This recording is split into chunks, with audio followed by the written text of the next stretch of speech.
انسان کے اندر دونوں سسٹم ہیں، فَأَلْهَمَهَا فُجُورَهَا وَتَقْوَاهَا، یہ دونوں نظام لے کے چلتا ہے۔ اسلام کو سیکھنا پڑتا ہے،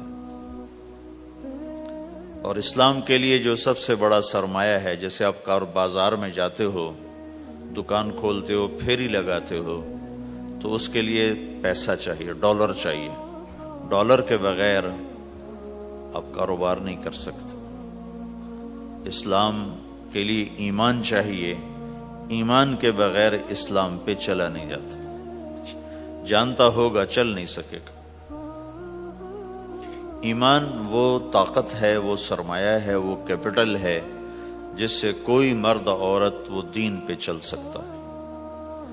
یہ زیادہ ہوگا تو زیادہ چلے گا، تھوڑا ہوگا تو تھوڑا چلے گا، نہیں ہوگا تو صفر ہوگا، زیرو ہوگا۔ تبلیغ کا جو یہ کام اللہ تعالیٰ نے ہمیں دیا ہے، یہ ایمان کو سیکھنے کی اور اس کو آگے پہنچانے اور پھیلانے کی محنت ہے۔ ایمان سیکھنے کے لیے فَمَنْ شَاءَ اتَّخَذَ إِلَىٰ رَبِّهِ سَبِيلًا، کوئی ایک طریقہ نہیں ہے، کئی طریقے ہیں۔ اللہ نے سبیل کے اوپر الف لام نہیں لگایا، الف لام ہٹا کر یہ بتایا ہے کہ اللہ تک پہنچنے کے راستے کئی ہیں، محنت کے، اور راستہ تو ایک ہے اسلام، اس پر آنے کی جو محنت ہے اس کے راستے مختلف ہیں۔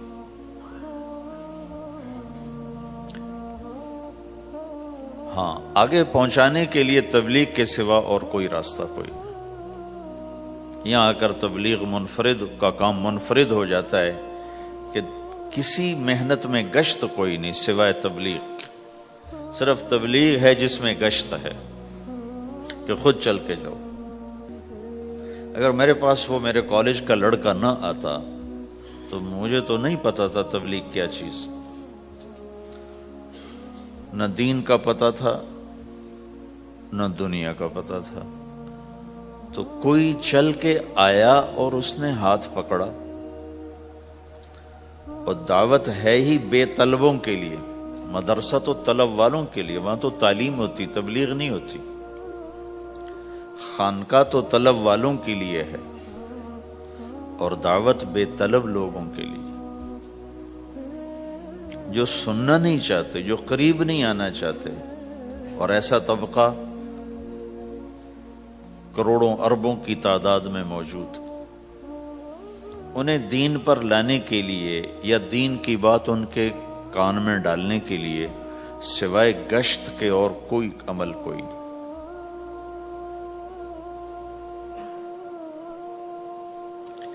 میں پشاور گیا تو جماعت میں انہوں نے کہا جی یہاں ایک وکیل صاحب ہیں، تبلیغ والوں کو بہت گالیاں دیتے ہیں، شکل دیکھتے ہی گالیاں دینا شروع کرتے ہیں آپ کے علاقے کے، آپ کے علاقے کے۔ میں کہا اچھا ملاؤ۔ پشاور میں رہتا تھا، وکالت کرتا تھا، میرے علاقے کا میاں چنو ایک چھوٹا سا ٹاؤن ہے وہاں کا تھا، میں اس کے قریب تلمبا ایک چھوٹا سا ٹاؤن ہے میں وہاں۔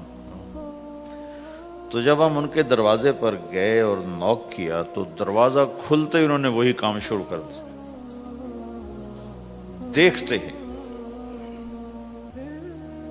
اور کہا میں نے تمہیں کتنی دفعہ کہا ہے، وہ جو مقامی، کہ تبلیغ والوں کو میرے دروازے پر مت لایا کرو۔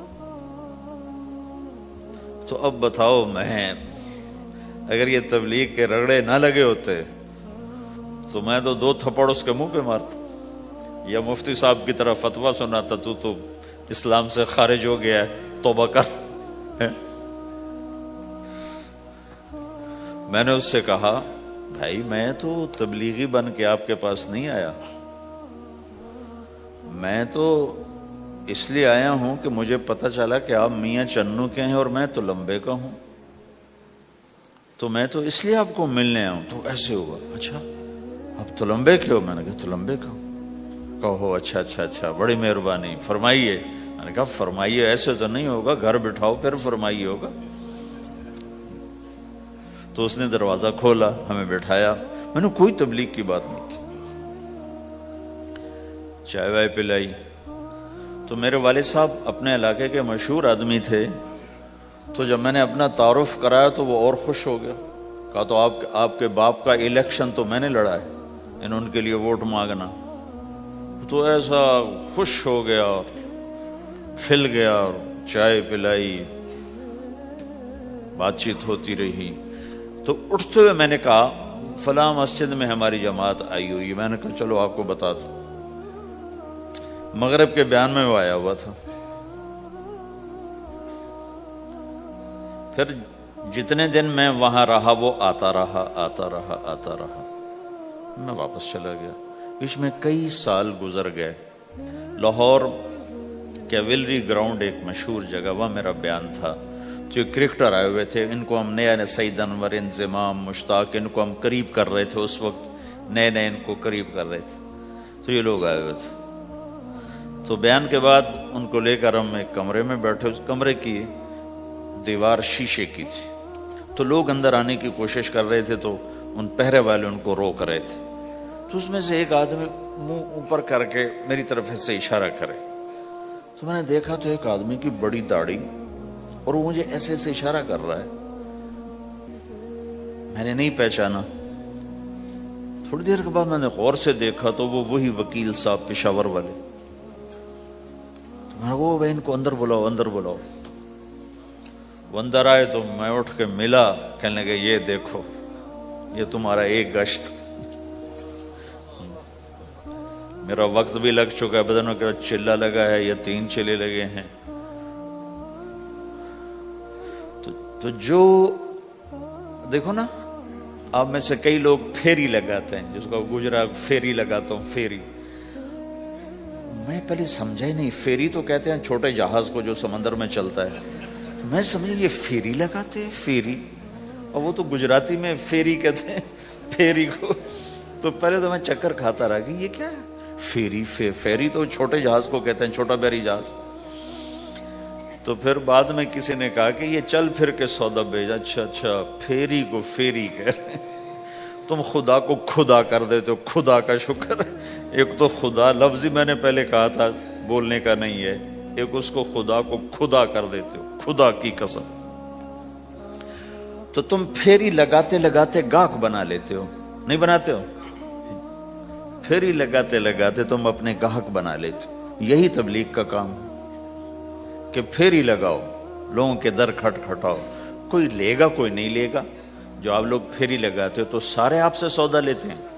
نہیں لیتے، کوئی لیتا ہے کوئی نہیں لیتا۔ لیکن آپ جاتے رہتے ہو، آہستہ آہستہ آپ اپنا اتنا کام کر لیتے ہو کہ آپ کی روٹی چل جاتی۔ تو سارے نبیوں نے پھیرا لگایا، کوئی نبی گھر نہیں بیٹھا کہ میرے پاس کوئی آئے گا تو اسے سکھاؤں گا۔ ہر نبی نے پھیرا لگایا۔ اور داؤد علیہ السلام نے ایک دفعہ یہ کیا، ایک بڑا عبادت خانہ بنایا اور اس کی دیواریں اونچی کر دی، اتنی اونچی کہ اندر کوئی جا نہ سکے۔ اور یہ طے کیا کہ ہفتے میں ایک دن میں کسی سے نہیں ملوں گا، صرف اللہ اللہ کروں گا، ہفتے میں ایک دن۔ تو وہ پہلا دن تھا، اندر سے تالا لگا دیا اور خود اندر بیٹھ گئے، اور پہلا دن ہے کہ میں آج کسی سے نہیں ملوں۔ تو میرے رب کو یہ بات پسند نہیں آئی کہ نبی کا کام کٹ کے بیٹھنا نہیں ہے، لوگوں میں جانا ہے۔ تو اللہ تعالیٰ نے انسانی شکل میں 2 فرشتے اندر اتار دیے۔ اذ تصور المحراب ففزع منهم قال لا تخف خصمان بغى بعضنا على بعض فاحكم بيننا۔ کہا جی حضرت ہمارا جھگڑا ہو گیا ہے، ہم آپ سے فیصلہ کروانے آئے۔ تو داؤد علیہ السلام ڈر گئے کہ دروازہ بند ہے، یہ آئے کہاں سے؟ دیوار اتنی اونچی ہے کہ اس کے اوپر سے چھلانگ لگا کے بھی اندر نہیں آ سکتے، تو یہ کون ہے، آئے کہاں سے؟ دروازے کو دیکھیں تالا لگا ہوا ہے، دیوار کو دیکھیں اتنی اونچی ہے، تو کون چھلانگ لگا کے اندر آئے گا؟ تو ڈر گئے۔ تو کہنے لگے جی آپ ڈرے نہیں، ہمارا جھگڑا ہو گیا۔ کہ کیا جھگڑا ہے؟ کیا جھگڑا ہے؟ کہ هذا اخی له 99 نعجة ولی نعجة واحدة فقال اکفلنیها وعزنی فی الخطاب. یہ میرا بھائی ہے، اس کے پاس 99 بکریاں ہیں، بھیڑیں، 99 بھیڑ ہے، اور میرے پاس ایک ہے. یہ مجھے کہتا ہے ایک بھی مجھے دے دے، میری 100 پوری ہو جائے. تو آپ بتاؤ یہ غلط کر رہا ہے کہ ٹھیک کر رہا ہے؟ اب یہ فیصلہ تو آپ چھوٹے سے بچے سے بھی کروا سکتے ہو، نہیں؟ یہ تو لطیفہ سا بن گیا، داؤد علیہ السلام کے لیے لطیفہ بن گیا کہ ایک آدمی کہتا ہے جی میرے پاس 99 ہے، تیرے پاس ایک ہے، تو ایک مجھے دے دے، میری 100 ہو جائیں.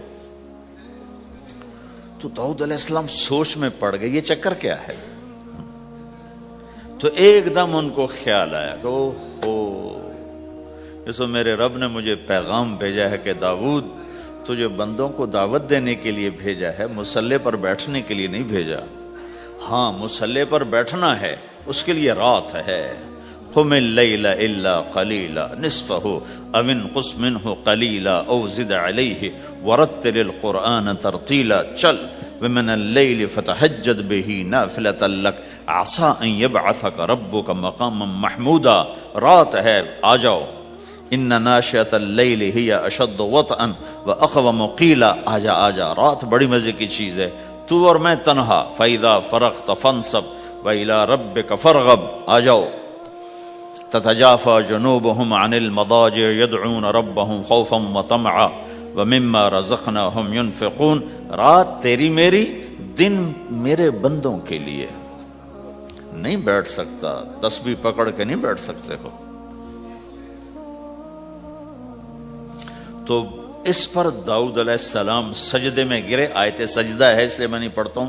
سجدے میں گرے اور کہا یا اللہ معافی کر، یا اللہ معاف کر دے، یا اللہ معاف کر دے. میں نے دروازے بند کر لیے، حالانکہ میں یہ میرے منصب کے خلاف تھا. اس پر اللہ سے معافی مانگی. تو چل کے جانا نبیوں کی صفت ہے، یہی ہماری صفت. اس امت کو یہ کام دیا گیا کہ یہ اوروں کے پاس جا کے اپنا سودا پیش کر، اپنوں کو بھی سنبھالے اور غیروں تک بھی پہنچے. نہیں سنتے پھر جاؤ، نہیں سنتے پھر جاؤ. کیونکہ دلوں کا پھیرنا اللہ کے ہاتھ میں ہے، تیرے ذمہ آواز لگانا ہے. اللہ تعالیٰ نے تقسیم کر دی. قم اللیل الا قلیلا، رات اللہ کے پاس آ جا. دن میں کیا کر، ان لک فی النہار سبحا طویلا، تیرا دن میں کام بہت زیادہ ہے. سبحا طویلا، دعوت کے کام کو تیرنے سے تشبیہ دی ہے. سبح تیرنے کو کہتے. اللہ کے نبی کا ایک گھوڑا تھا جس کا نام تھا سبحہ، میں نے بتایا تھا پہلے دن. وہ اتنا تیز چلتا تھا جیسے تیر رہی ہو، اس لیے اللہ کے نبی نے خود اس کا نام سبحہ رکھا تھا، تیرنے والا. تو تبلیغ کے کام کو تیرنے سے تشبیہ دی کہ آپ نے لمبا تیرنا ہے. اور مکے میں تو پانی کوئی نہیں، تو کہاں تیرنا ہے جی؟ سارے مکے میں پانی کا قطرہ کوئی نہیں زمزم کے کنویں کے سوا، تو تیرنا کہاں ہے؟ یہ اس دعوت کے کام کی بڑی خوبصورت تصویر ہے. سبحا طویلا. حالانکہ اللہ فرماتا ہے ان لک فی النہار شغلا طویلا عملا عظیما جہدا طویلا، لیکن سبحا طویلا. جو آدمی چل رہا ہوتا ہے اگر وہ بیٹھ جائے تو کوئی نقصان تو کوئی نہیں. گاڑی چلا رہا ہے، کہیں گاڑی روک لے تو کوئی نقصان تو کوئی نہیں، تھوڑی دیر سے پہنچ جائے گا. کہیں گاڑی کھڑی کر کے کافی پینے لگ گیا تو کوئی مسئلہ تو کوئی نہیں ہے، آدھا گھنٹہ دیر سے گھر پہنچ جائے گا. تیرنے والا پانی میں اتر گیا، اب یہ رک سکتا ہے؟ کیوں بھائی؟ اگر یہ کافی پینے کا ارادہ کرے تو کہاں جائے گا؟ تو مچھلی کے پیٹ میں جائے گا. پانی میں اترنے کے بعد اختیار ختم ہے، اب تیرنا ہے. کہاں تک؟ دوسرا کنارہ جب تک ہاتھ میں نہیں آتا تیرنا ہے. سبحا طویلا، جب تک آخرت کا کنارہ ہاتھ میں نہیں آتا اے میرے نبی تجھے دعوت کا کام کرتے ہی رہنا ہے، کرتے ہی رہنا ہے، کرتے ہی رہنا ہے، تیری چھٹی کوئی نہیں. سبحن میں یہ اشارہ تھا کہ چھٹی کوئی نہیں، یہ موت تک کا کام ہے. وَاعْبُدْ رَبَّكَ حَتَّى يَأْتِيَكَ الْيَقِينُ. آئے ہائے جب یہ آیت اتری یا ایھا المدثر قم فانذر وربک فکبر، اے میرے محبوب اٹھ جا، اٹھ جا، میرا پیغام سنا، تو لیٹا ہوا ہے۔ تو اس پر آپ نے کہا خدیجہ انقطع ایام النوم والراحہ، میرے آرام کے دن چلے گئے، میرے سونے کے دن چلے گئے، میرے رب نے مجھے کہا ہے اٹھ جا اور میرا پیغام سنا۔ تو اس وقت تو کوئی جاننے والا نہیں تھا، تو پہلے آپ چپ کے بات فرما رہے تھے، پھر اللہ نے کہا کھل کے کہہ، تو پھر آپ نے کہا میں خدیجہ میں کس کو کہوں، میری کون سنے گا، من ادعو من یستجیب۔ تو حضرت خدیجہ نے عرض کی یا رسول اللہ آپ دعوت دینے میں پہل کریں، میں لبیک کہنے میں پہل کرتی ہوں۔ تو بھائیو دعوت ہمارا سرمایہ ہے، دعوت سے ایمان بنتا ہے، ایمان سے عمل بنتا ہے۔ تو اگر آپ اس دعوت میں حرکت کرتے رہو گے، ان لک فی النہار سبحا طویلا، کل میں نے اس پر تھوڑی تفصیل سے بات کر دی تھی، آج میں اس سے اگلی بات کرنا چاہتا ہوں، لیکن اس کو بار بار سننا اس لیے ضروری ہے کہ آدمی بڑی جلدی بھول جاتا ہے، اور نفع سامنے نہ ہو تو اس کے لیے قدم اٹھانا، مال لگانا مشکل ہو جاتا ہے۔ آپ پھیری بھی تو لگاتے ہو، تو شام کو پیسہ ہاتھ میں آتا ہے تو تھکاوٹ چلی جاتی۔ میں نے ایک شخص سے کہا تھوڑا تبلیغ میں وقت دے دو بھائی، کہا جی مجھے گولیاں لگی تھیں تو اس کے بعد میرے بدن میں درد ہوتا ہے، تو میں ٹائم نہیں دے سکتا۔ لیکن میں اسے دیکھتا تھا، وہ صبح سے شام تک اپنے دکان پہ کھڑا ہوتا تھا، کھڑا ہو کے کام کرتا تھا۔ تو ایک دن میں نے اس سے پوچھا یہ تو دکان پہ کھڑا ہوتا ہے، اس کا درد تمہیں نہیں ہوتا؟ تبلیغ میں تو اتنی مشقت نہیں ہے۔ وہ کہنے لگا جی روز درد بہت ہوتا ہے، لیکن میں جب شام کو پیسے گنتا ہوں تو سارا درد چلا جاتا ہے، سارا درد چلا جاتا ہے۔ تو اب آپ تبلیغ میں 3 دن کے لیے گئے تو کچھ لگا کے آتے ہو، ہاتھ میں تو کچھ بھی نہیں ہوتا، اور چلے کے لیے جاؤ تو کچھ لگتا ہے، ہاتھ میں تو کچھ بھی نہیں آتا۔ 4 مہینے کے لیے جاؤ تو کچھ لگتا ہے، ہاتھ میں تو کچھ بھی نہیں آتا۔ تو وہ جذبہ پیدا نہیں ہوتا لگانے کا، تھکنے کا، تھکانے کا، جیسے دنیا میں پیدا ہوتا ہے کہ اس کی واپسی نظر آ رہی ہوتی۔ تو اس لیے بار بار ضرورت ہے اس کو سننے اور سنانے کی کہ اللہ نے اس امت کو یہ منصب دیا ہے، کنتم خیر امت اخرجت للناس، تم سب سے بہترین امت ہو، تمہیں نکالا گیا ہے۔ کیا کرتے ہو؟ تأمرون بالمعروف وتنہون عن المنکر وتؤمنون باللہ، بھلائی کی بات کرتے ہو، برائی سے روکتے ہو، صلہ مجھ سے لیتے ہو، تؤمنون باللہ، صلہ مجھ سے لیتے ہو، اللہ پہ ایمان لاتے ہو۔ کل بھی میں نے کہا تھا کہ ہر مسلمان کے ذمے دعوت ہے، عمل کرے یا نہ کرے۔ آج پھر اس کو دوہرا رہا ہوں کہ عمل کرے یا نہ کرے، اوروں کو دعوت دینا ہر مسلمان کے ذمے ہے۔ اللہ تعالیٰ نے بنو اسرائیل کے بارے میں کہا میری تم پہ لعنت ہے، لعن الذین کفروا من بنی اسرائیل علی لسان داود و عیسی ابن مریم، اے داود، اے عیسیٰ، ان پر لعنت بھیجو۔ کتنا سخت اللہ کا فرمان ہے۔ اچھا کیوں، کس لیے؟ اللہ نے دو جرم بتائے، ذَلِكَ بِمَا عَصَوْا وَكَانُوا يَعْتَدُونَ، یہ بہت نافرمان ہو چکے ہیں، بہت نافرمان ہو چکے ہیں۔ ایک اس کی وجہ سے ان پر اللہ کی لعنت۔ دوسرا کیا ہے؟ کانوا لا یتناہون عن منکر فعلوہ، جو گناہ خود کر رہے ہوتے ہیں اس سے اوروں کو نہیں روکتے۔ کانوا لا یتناہون، نہیں روکتے تھے، عن منکر، اس گناہ سے، فعلوہ، جسے وہ خود کر رہے ہوتے تھے۔ تو اس سے پتہ چلا کہ اگر کوئی نافرمانی بھی کر رہا ہے تو کسی کو اگر دیکھتا ہے نافرمانی کرتے تو اسے سمجھانا اس کے ذمے ہے۔ یعنی اللہ تعالیٰ نے اللہ یوں کہہ رہا ہے کہ کم وقت خود تو برائی کر رہا تھا تو کسی کو روکتا تو صحیح، دونوں ہی کام نہیں کیے، نہ خود چھوڑا نہ کسی اور کو روکا۔ تو بھائیو حرکت کرتے رہنا، اس حرکت میں بڑی طاقت ہے. ساری کائنات حرکت میں، اگر رک جائے تو بھائی زمین حرکت کر رہی ہے، سورج حرکت کر رہا ہے، چاند ستارے ہر شے حرکت میں. تمہاری زمین 66,000 کلومیٹر فی گھنٹہ کی رفتار سے روزانہ بھاگی جا رہی. کہیں پتہ چلا کہ پاناما میں دونوں سمندروں کے 66,000 کلومیٹر فی گھنٹہ کی رفتار سے دوڑا جا رہا ہے.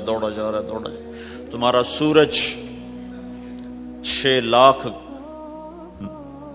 میل 9 لاکھ کلومیٹر فی گھنٹہ کی رفتار سے دوڑتا جا رہا ہے. حرکت کے ساتھ زندگی ہے، حرکت ختم ہوگی زندگی ختم ہو جائے گی. اب لوگوں نے حرکت کی، اپنے ملکوں کو چھوڑ کر آئے، اللہ نے آپ کو روزگار دے دیا، باعزت روزگار دے دیا. تو بھائیو اللہ کے دین کے لیے حرکت کرتے رہنا، عمل بھی آ جائے گا انشاءاللہ. ایک دن دیکھو گے زندگی بدلے گی. ہمارے بزرگ تھے، ساتھی فوت ہو گئے، تو ان کا بیٹا پی آئی اے میں کیپٹن تھا، جہاز اڑاتا تھا. تو انہوں نے کہا بیٹا نماز پڑھ لیا کر. کہا ابا فرصت نہیں ملتی، بہت کام ہوتے. کہا اچھا چلو نماز کے وقت ایک آدمی کو دعوت دے دیا کر، 5 نمازیں ہیں، 5 دفعہ دعوت دے دیا کر. وہ کہنے لگا میں دعوت دوں؟ خود تو میں پڑھتا نہیں، دوسرے کو کیسے دعوت دوں؟ کہا بیٹا ایک تو میری مان لے، نماز کا انکار کیا ہے تو یہ تو مان لے کہ چلو کسی کو کہہ دیا کر کے بھائی نماز پڑھا کرو. کہا چلو یہ تو آسان ہے، میں کہہ دوں گا. تو اس نے اپنے ابا کی بات مان لی، ہر نماز پہ 1-2 کو کہہ دیتا بھائی نماز پڑھا کرو. اس کے والد فوج میں جرنیل تھے، یہ کیپٹن تھا، دونوں کی ملاقات نہیں ہوئی. 6 مہینے بعد باپ بیٹا کی ملاقات ہوئی تو دیکھا تو کپتان صاحب کی داڑھی بھی اور ماتھے پہ محراب بھی. انہوں نے کہا بیٹا یہ کیا ہوا؟ کہا آپ نے مجھے پھنسا دیا. وہ جب میں لوگوں کو کہتا رہا تو میرے اپنے اوپر اثر ہونا شروع ہو گیا کہ میں اپنے آپ کو ملامت کرنے لگا کہ اوروں کو تو کہہ رہا ہے، خود تو پڑھتا نہیں. کہا اس نے مجھے کھڑا کیا اور میں نماز پہ آیا. پھر ایک دن شیو کرنے لگا، شیشے میں کھڑا دیکھ رہا تھا تو میں نے کہا جب اللہ کو سجدہ کر رہا ہوں تو چہرے پہ نبی کی سنت بھی ہونی چاہیے. تو میں نے سیفٹی بھی پھینک دی، میں داڑھی بھی رکھ لی. تو تبلیغ کا کام کرتے رہنا، ہم فرشتے نہیں بن سکتے.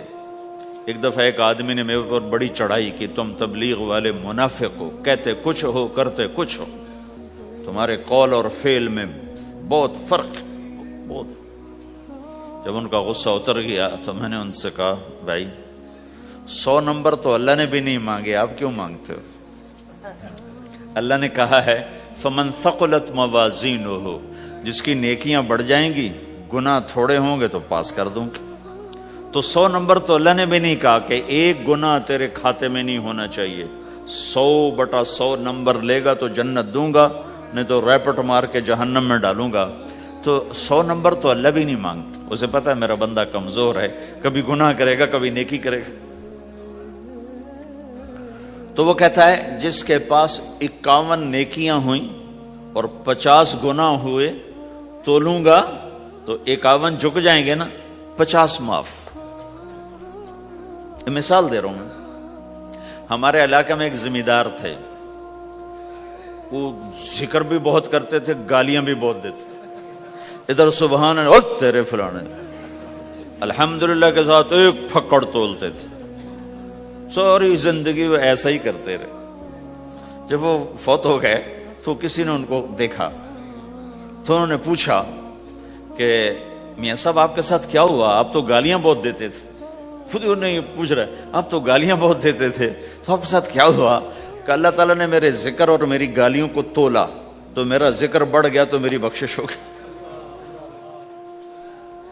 اللہ نے بھی کاؤنٹنگ رکھی ہے، پرفیکشن مانگی ہی نہیں. اگر اللہ پرفیکشن مانگتا تو پھر آپ کہتے تم کرتے کچھ ہو کہتے کچھ ہو. اگر میں کہتا صحیح ہوں تو ایک نیکی تو کر رہا ہوں، اور کرتا نہیں ہوں تو ایک گناہ کر رہا ہوں. کیا پتا میرا رب میرے کہنے کے طفیل میرے نہ کرنے کو معاف کر دے. بس ایک صورت میں ہے کام خطرناک کہ اگر میں اس کہنے سننے کو اپنی دنیا بنانے کا ذریعہ بنا لوں پھر خطرناک ہے. تأمرون الناس بالبر وتنسون انفسکم وانتم تتلون الکتاب، وہ یہ آیت ہے. لیکن اگر میرے اندر اخلاص ہے تو پھر میں انسان ہوں، کبھی اچھا کروں گا کبھی برا کروں گا، لیکن میرے ذمہ صدا لگانا ہے. تو بھائیو اس تبلیغ کے کام کو کرتے رہنا. اس سے ایمان بنتا ہے، ایمان سے دین وجود میں آتا ہے. دین کے دو حصے ہیں، ایک عبادات ہے جس میں نماز سب سے اہم ہے. پھیری پہ ہو گھر پہ ہو نماز نہ چھوڑو. رمضان کے روزے ہیں، اللہ پھر رزق زیادہ دے دے، حج کرو، زکوٰۃ دو.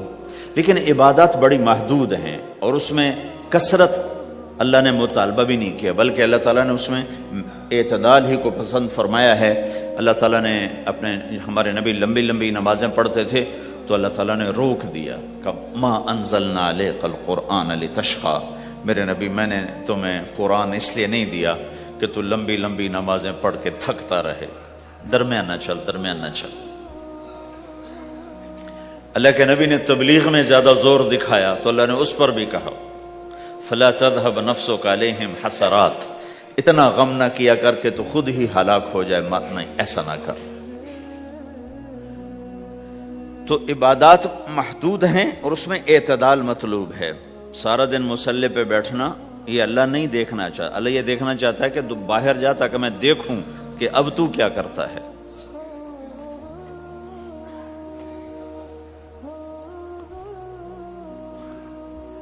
دوسرا حصہ اس کا اخلاقیات ہے، آپس کی معاشرت ہے. دین جو اثر انداز ہوتا ہے وہ معاشرت سے اثر انداز ہوتا ہے، عبادت سے نہیں. عبادات سے نہیں. عبادت تو مسجد کے اندر ہے یا مصلی پر گھر کے اندر ہے، روزہ اندر کی چیز ہے، حج بیت اللہ میں ہے، زکوٰۃ مسلمان کو دی جاتی ہے. تو دنیا میں دین پھیلنے کے لیے اور اپنوں کو دین کے قریب کرنے کے لیے جو سب سے بڑا عمل ہے وہ بھائیو اچھے اخلاق ہے. یہ دوسرا حصہ میں آج بیان کرنا چاہتا ہوں. اللہ کے نبی نے فرمایا ایو عرل اسلام اوثق، مجھے بتاؤ اسلام کا سب سے مضبوط عمل کیا ہے؟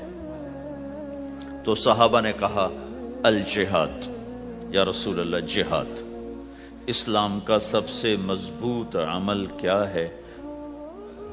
صحابہ نے کہا جہاد.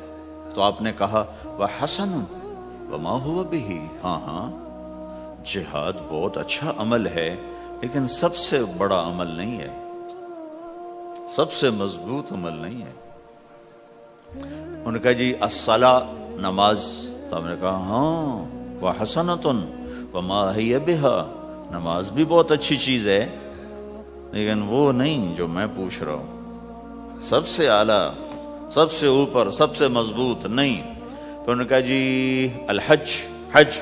تو آپ نے کہا حج بھی بہت اچھا عمل ہے لیکن وہ نہیں جو میں نے پوچھا ہے. پھر صحابہ نے کہا جی روزہ، آپ کا روزہ بھی بہت اچھا ہے لیکن وہ نہیں جو میں نے پوچھا ہے. تو پھر صحابہ نے کہا یا رسول اللہ پھر آپ ہی بتائیں، ہمیں تو نہیں پتا. تو ہمارے نبی عبادات سے اوپر لا رہے ہیں، اپنے ساتھیوں کو عبادات پہ قائم کر دیا. ہر آدمی نمازی بن چکا ہے، ہر آدمی روزے دار بن چکا ہے، ہر آدمی مالدار زکوٰۃ دینے والا بن چکا ہے، اور ہر آدمی حج کا جذبہ پیدا کر چکا ہے. اب آپ ان کو اخلاق پہ لانا چاہتے ہیں، چونکہ اسلام کی تکمیل اخلاق سے ہے. اسلام کو تشبیہ دی گئی ہے گھر کے ساتھ، بنی الاسلام علی خمس. تو بنیا کا لفظ عمارت پر بولا جاتا ہے. تو اسلام کی بنیاد میں ہے کلمہ، نماز، روزہ، حج، زکوٰۃ. اگر اس مسجد کی بنیادیں بھر دی جائیں تو اس کو مسجد تو نہیں کہیں گے نا. ہاں جی بنیادیں ڈال دی ہیں، چھت ڈالنی ہے. جب چھت پڑے گی تو پھر یہ مسجد کہلائے گی. تو اسلام کی بنیاد قائم ہو چکی تھی، اب آپ چھت ڈالنا چاہتے تھے. چھت کیا ہے؟ وہ اچھے اخلاق ہیں. تو اب آپ ان کو اوپر لا رہے ہیں. تو آپ نے جب پوچھا تو انہوں نے وہی کہا جو انہوں نے ابھی سیکھا تھا، نماز، روزہ، جہاد، حج. لیکن آپ نے سب کی نفی کر دی، نہیں یہ بھی نہیں، یہ بھی نہیں، یہ بھی نہیں، یہ بھی نہیں. اچھا یا رسول اللہ آپ بتائیں. تو آپ نے فرمایا ان اوثق عر الاسلام الحب للہ والبغض للہ. اسلام کا سب سے مضبوط عمل وہ آپس میں اللہ کے لیے محبت کرنا ہے. اسلام کا سب سے مضبوط عمل وہ آپس میں اللہ کے لیے محبت کرنا ہے. اسلام کا سب سے مضبوط عمل وہ محبت ہے. اللہ کے لیے بغض ہے، اللہ کے لیے محبت ہے. یہ اسلام کا سب سے مضبوط عمل ہے. تو بھائیو، یہ چھوٹا سا معاشرہ اسلامی بن جائے، اس کے لیے بنیاد میں نے پہلے بتا دی، اب چھت بتا رہا ہوں. وہ ہیں اچھے اخلاق. اللہ تعالیٰ نے جب ہمارے نبی نے نماز لمبی پڑھی تو اللہ نے کہا درمیانی پڑھو. میں نے ابھی بتایا تبلیغ میں دکھ زیادہ جھیلا تو اللہ نے کہا درمیانہ چلو. لیکن جب اللہ کے نبی نے اخلاق بلند کیے، اخلاق، تو اس پر بھی اللہ تعالیٰ فرماتا میرے نبی ذرا اتنا نرم نہ ہو، تھوڑا سا سختی دکھا، آنکھیں دکھا، تھوڑا شوشاں کر. تو میرے رب نے کیا کہا؟ واہ، میرے رب نے آپ کے اخلاق کی جیسی تعریف کی ہے، آپ کے کسی عمل کی ایسی تعریف نہیں کی. نماز کو کہا معتدل، اعتدال، دعوت کو کہا اعتدال، اور اخلاق کو کیا کہا؟ انک لعلی خلق عظیم. اور اس کو طاقت پہنچائی قسم اٹھا کے، نون. پھر قسم اٹھائی قلم کی جو علم کا ذریعہ ہے، والقلم وما یسطرون.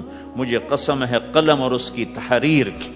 ما انت بنعمت ربک بمجنون وان لک لاجرا غیر ممنون. ان دو آیتوں کو چھوڑ کر اگلی جو آیت آ رہی وانک لعلی خلق عظیم. اے میرے محبوب، میں قسم اٹھاتا ہوں قلم اور اس کی تحریر کی، تیرے اخلاق بڑے عالی شان ہیں. یہ نہیں کہا تیرے اخلاق بڑے عالی ہیں. انک لعلی، علا، علا کا یہاں بہت عظیم الشان کردار ہے. علا یہ بتا رہا ہے کہ اے میرے نبی، جتنے اخلاق تصور کیے جا سکتے ہیں وہ سب تیرے تابع ہو چکے ہیں، اور تو ان پہ سوار ہو چکا ہے، تو ان پہ چھا چکا ہے. علا چھا جانے کے لیے ہوتا ہے کہ تمام اخلاق تیرے غلام ہو چکے ہیں. ایک دفعہ آپ نے فرمایا اچھے اخلاق 360 قسم ہیں. 360 قسم، 360 صفات کا مجموعہ اچھے اخلاق. کوئی ایک صفت کسی کو مل گئی تو جنت میں چلا جائے گا. تو ابو بکر رضی اللہ عنہ سامنے بیٹھے تھے، کہنے کہ یا رسول اللہ افی منہا شیء، ان 360 میں کوئی میرے اندر بھی کچھ ہے؟ تو آپ نے کہا تیرے اندر سارے کا سارا، کوئی کمی کوئی نہیں، پورے. یہ آپ نے اور کسی کو نہیں کہا، صرف آپ نے یہ ابو بکر سے فرمایا کہ ابو بکر تیرے اندر پورے اخلاق 360. تو بھائیو، آپس کی محبت اور اچھے اخلاق یہ اسلام کا سب سے چوٹی کا سبق، سب سے اعلیٰ درجے کا سبق. اب ایک حدیث میں جو حدیث جبریل کہلاتی ہے، وہ انسانی شکل میں آ کر پوچھتے ہیں یا رسول اللہ اسلام کیا ہے؟ تو آپ کہتے ہیں کلمہ، نماز، روزہ، حج، زکوٰۃ، یہ اسلام ہے. یہی سوال اب آخری حج کا موقع آ چکا ہے. اب اسلام 9 سال آگے، 10 سال آگے جا چکا ہے اور اس کی شکل مکمل ہو چکی ہے. تو عمر بن عبسہ رضی اللہ تعالیٰ عنہ یہ آخری حج کے موقع پر آپ سے ملتے ہیں اور آ کر یہ آپ سے پوچھتے ہیں یا رسول اللہ مل اسلام. سوال ایک ہے، مل اسلام. شروع میں مدینے کے داخلے کے شروع میں جبریل انسانی شکل میں آتے ہیں اور کہتے ہیں مل اسلام، اسلام کیا ہے؟ تو آپ کہتے ہیں کلمہ، نماز، روزہ، حج، زکوٰۃ. اب یہی سوال 10 سال کے بعد یا 9 سال کے بعد عمر بن عبسہ کہتے ہیں یا رسول اللہ مل اسلام، اسلام کیا ہے؟ تو اب جواب سنو. آپ نے فرمایا اطعام الطعام وطیب الکلام، میٹھا بول بولنا اور کھانا کھلانا. کسی سے میٹھا بول بولنا کتنا عظیم ہے میرے نبی کی، میرے اللہ کی بارگاہ میں، کہ آپ نے فرمایا ابتسامک فی وجہ اخیک صدقہ، تو اگر کسی مسلمان کو ہنس کے مل لے تو یہ بھی تیرے لیے صدقے کا ثواب ہے، صدقہ لکھا جائے گا۔ جبریل کہتے ہیں یا رسول اللہ مل ایمان، ایمان کیا ہے؟ تو آپ فرماتے ہیں اللہ کو ماننا، فرشتوں کو ماننا، نبیوں کو ماننا، کتابوں کو ماننا، تقدیر کو ماننا، موت کے بعد کی زندگی کا اقرار کرنا۔ ان تؤمن باللہ وملائکتہ وکتبہ ورسلہ وبالبعث بعد الموت، یہ ہے ابتدائی جواب۔ اب یہی سوال عمرو بن عبسہ کرتے ہیں 9 سال کے بعد، یا رسول اللہ مل ایمان، ایمان کیا ہے؟ تو آپ نے فرمایا الصبر والسماحہ، صبر کرنا، معاف کرنا۔ سوال ایک ہے، جواب 2 ہیں، کیوں کہ جگہ اور نوعیت بدل چکی ہے۔ ابتدائے اسلام ہے تو عبادات بتائی جا رہی ہیں، انتہائی اسلام ہے تو اخلاق بتائے جا رہے ہیں کہ اے عمر، ایمان کیا ہے؟ صبر کرنا، معاف کرنا، صبر کرنا، معاف کرنا۔ تو بھائیو، جو ہمارا معاشرہ بنے گا اسلامی، گھر میں باہر، وہ بنے گا اچھے اخلاق سے، عبادت سے نہیں، علم سے نہیں، تبلیغ سے نہیں، وہ بنے گا اچھے اخلاق سے، میٹھے بول بولنے سے، درگزر کرنے سے، معاف کرنے سے، سہ جانے سے، اور بازار میں سچائی۔ بازار میں میٹھا بول نہیں، وہ تو ہر تاجر مسکرا کے ملتا ہے، ہاں وہ تو کاروبار ہے مسکرانا۔ سچا بول، الصدق ینجی والکذب یہلک، میرے نبی نے فرمایا سچ نجات دیتا ہے اور جھوٹ ہلاک کر دیتا ہے۔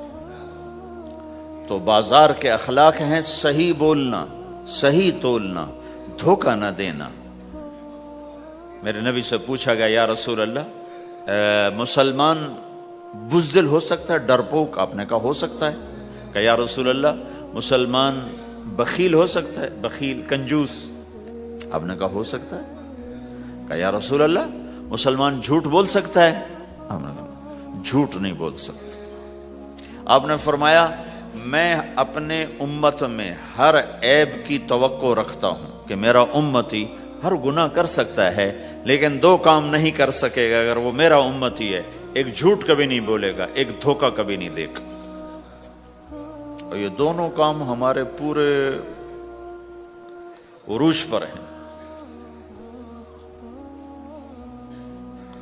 تو مسلمان دھوکہ نہیں دیتا کسی کو، مسلمان جھوٹ نہیں بولتا۔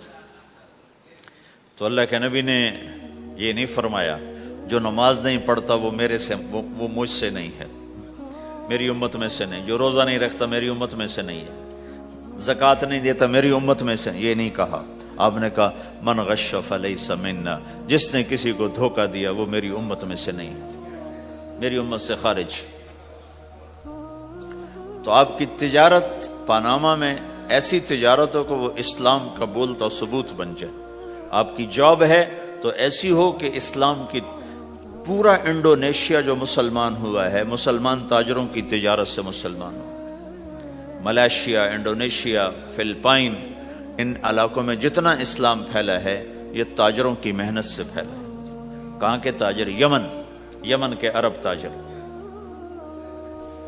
ان کے عالی اخلاق، ان کا سچا بول، ان کا صحیح ترازو، اس نے لوگوں کے قلوب کو پھیر دیا کہ یہ پیسے کے غلام نہیں ہیں۔ تو ہماری تجارت اس لیے نہیں کہ ہم پیسہ بنائیں، ہماری تجارت اس لیے کہ ہم تجارت میں اللہ کے احکام زندہ کریں، جس میں سب سے بڑا حکم سچ بولنا ہے اور دھوکے سے بچنا ہے، اور غلط کاروبار سے، غلط کام سے بچنا ہے۔ صرف ہم پیسہ نہیں کماتے، ہم اللہ کا امر دیکھتے ہیں کہ اگر میرے اللہ کے حکم کے مطابق ہے تو ٹھیک، اگر اس کے مطابق ہم چھوڑ دیں۔ تو بھائیو اپنی پہچان کرواؤ سچائی کے ساتھ، دیانت کے ساتھ، دھوکے سے بچتے ہوئے۔ ایک تاجر مجھے بڑے فخر سے بتا رہا، فیصل آباد کی بات، کہ جی میں صبح صبح قرآن پڑھ رہا تھا، دکان پہ بیٹھا ہوا، کپڑے کا تاجر۔ تو ایک گاہک آ گیا، کہا جی آپ قرآن پڑھ رہے ہو، بھلے آدمی لگتے ہو، تو میں نے بیٹی کے جہیز کے لیے کپڑا خریدنا ہے، تو میں نے کہا آپ سے خرید لیتا ہوں۔ تو وہ پھر ہنس کے کہنا جی میں نے 16 روپے میٹر والا کپڑا 48 روپے میٹر میں بیچ دیا۔ میں نے کہا واہ بھائی واہ، قرآن کی قیمت بڑی تھوڑی لگائی تو۔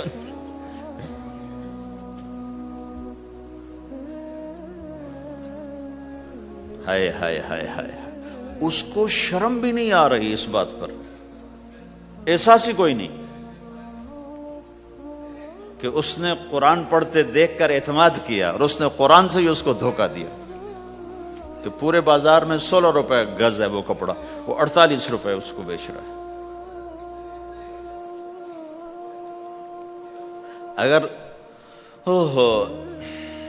اپنے نبی کی بات سنو، آپ نے کہا سچا تاجر قیامت کے دن نبیوں کے ساتھ کھڑا کیا جائے گا۔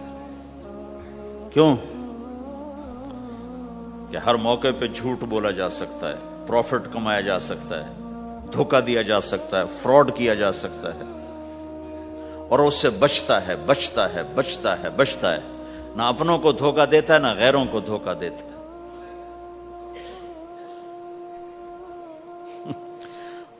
جب انگریز کا دور تھا تو وہ ایک دلی میں ایک جیب کترا تھا، جیب کاٹنے والا، تو وہ یہ سکھایا کرتا تھا لڑکوں کو، پھر ان کو بھیجتا تھا، تو اس کا ایک چیلا شام کو صرف 2 روپے لے کر آیا، 2 روپے لے کر۔ تو اس نے کہا بے وقوف، آج سارے دن کی کمائی 2 روپے؟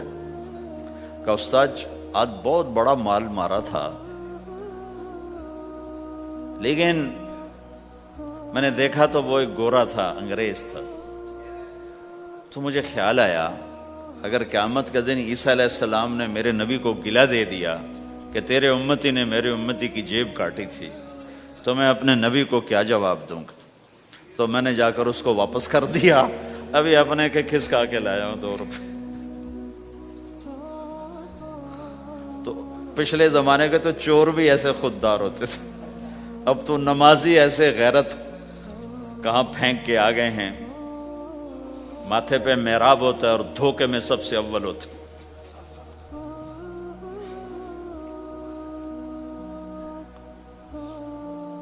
تو ہمارا اسلام صرف اس مسجد کی 4 دیواری میں نہیں ہے، ہمارا اسلام تو بارش کے قطروں کی طرح پھیلا ہوا ہے، آسمان کی بلندی ہے، آسمان کی وسعت ہے، جیسے اس سے زیادہ ہمارے دین کی وسعت ہے۔